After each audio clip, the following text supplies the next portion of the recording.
SwayamPrabha. Digital India. Educated India.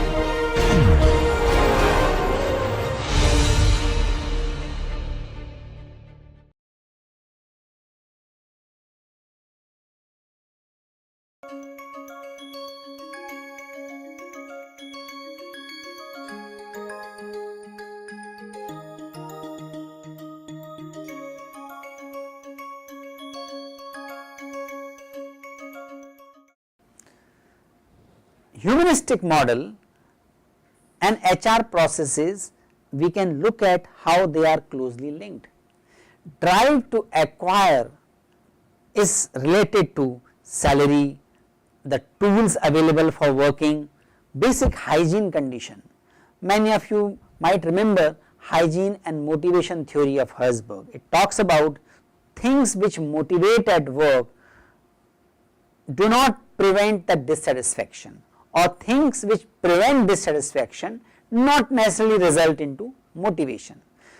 Things which prevent dissatisfaction are basic availability of the space, in most of the cases it is salary, their ability to put forth their requirements, all these are the hygiene conditions, and these are related to drive to acquire.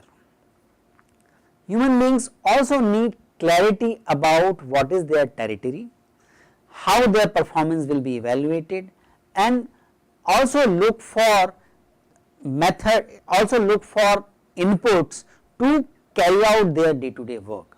And for that we looked at HR processes like job description, job analysis, performance management system, training and development. These are the inputs which make people comfortable in their roles, and that is the satisfaction they get, because they have a sense of boundary, they have a sense of their own space wherein they can perform, and by performing over there they can be insured about their acquisitions, they can be insured about their salary, etc.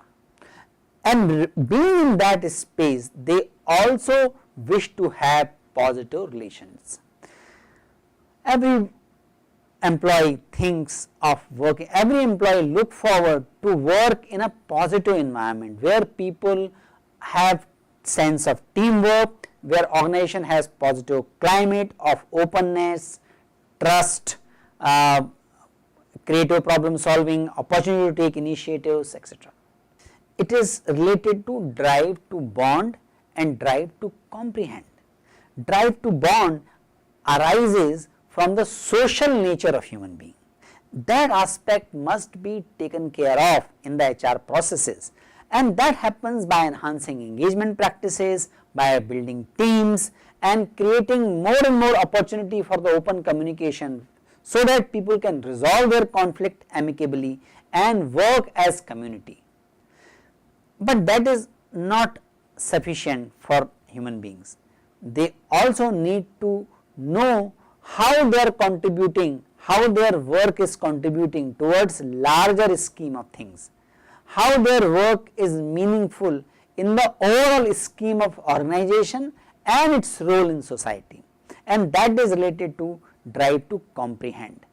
Drive to comprehend is satisfied when organizations have clear mission and purpose and have HR processes, leadership, organization culture which help people to find out their meaning and purpose in their work and give them opportunity to live that meaning and purpose. Are these nice things only? Are these good things to have, or do these things have coherence with the business objectives?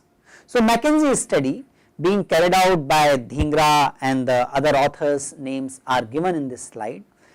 They suggest that people who live their purpose at work, they are found to be more productive, they are healthier, they are resilient. So, after the personal or organizational crisis, they can come back to the same level of performance again in much faster way if they find their work meaningful and purposeful, and they are also more likely to stay in the company.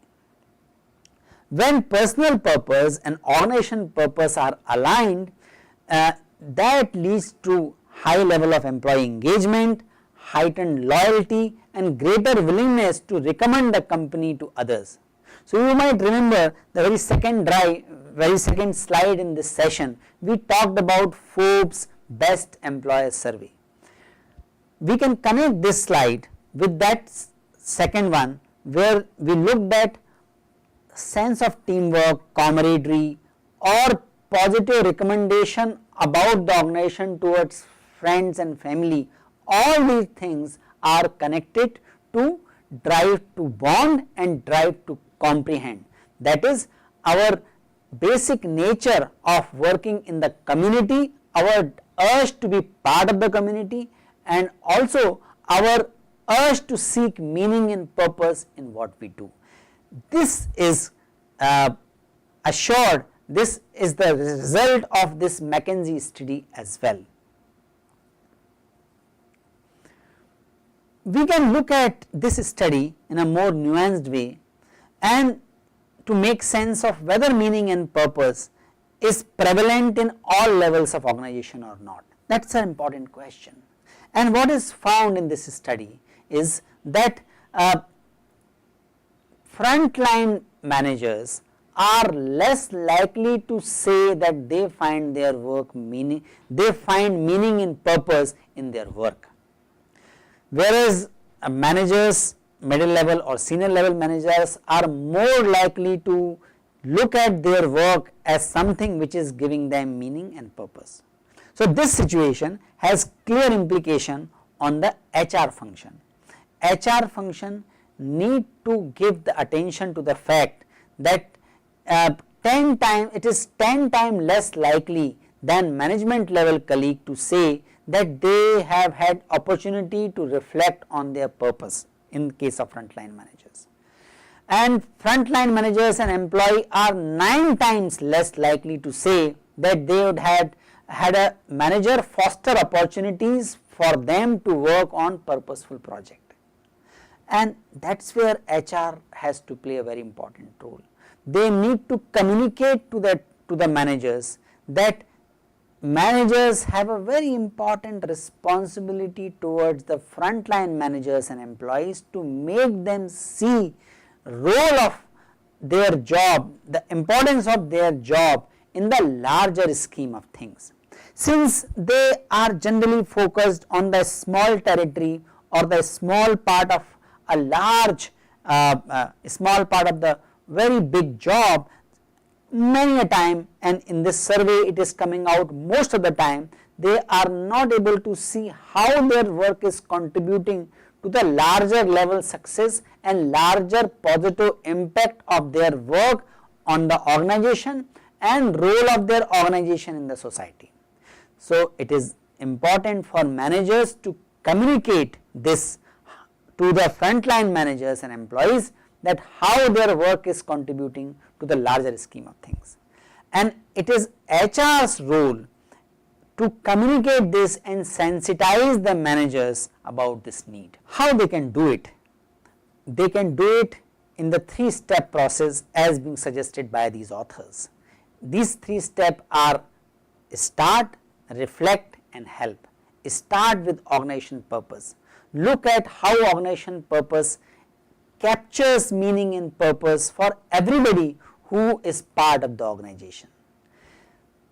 They need to create opportunity to reflect and connect and keep doing this process, so that they do not forget that even their seemingly small contribution is contributing to the realization of the mission and purpose of organization, and helping people to live their purpose at work.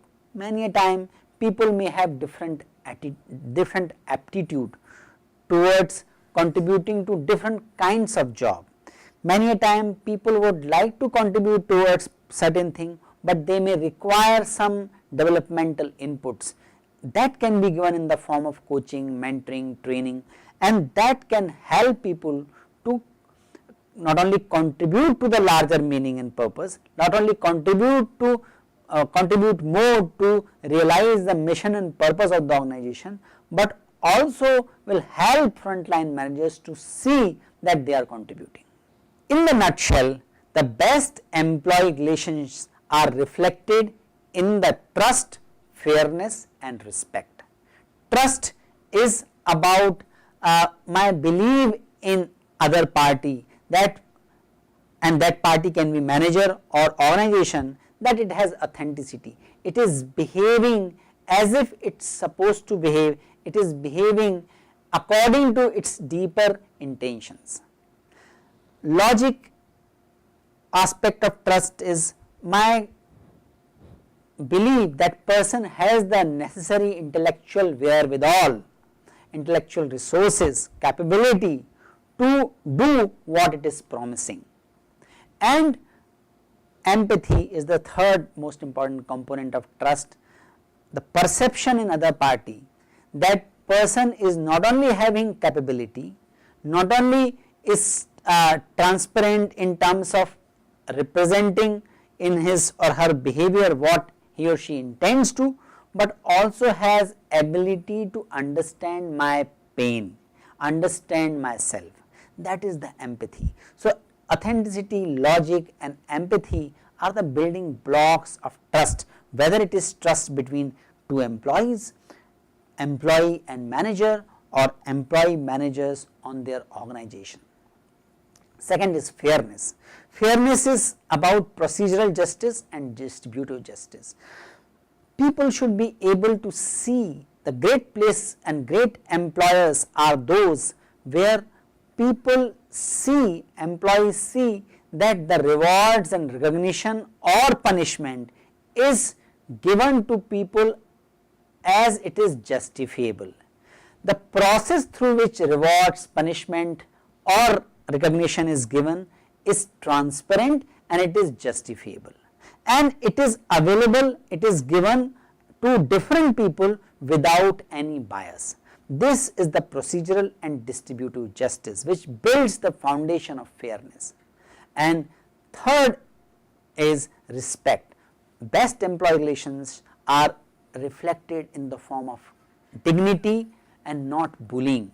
Bullying is also a very fruitful, very rich field of research, because bullying is very much prevalent in organization. Bullying may be verbal, maybe in the on the electronic communication, maybe in the form of actions. So, bullying is opposite to respect, and respect means acknowledging the need for dignity, acknowledging the dignity of the human being, dignity related to the basic drive about acquisition, about shelter, about food, about basic drive towards having the social relationship, and drive to make sense of how they are contributing to the larger scheme of things. So, there is a basic of all these four drives must be satisfied, and that is the aspect of dignity, and that is called dignity, and it is equally important aspect of the best employee relations at work.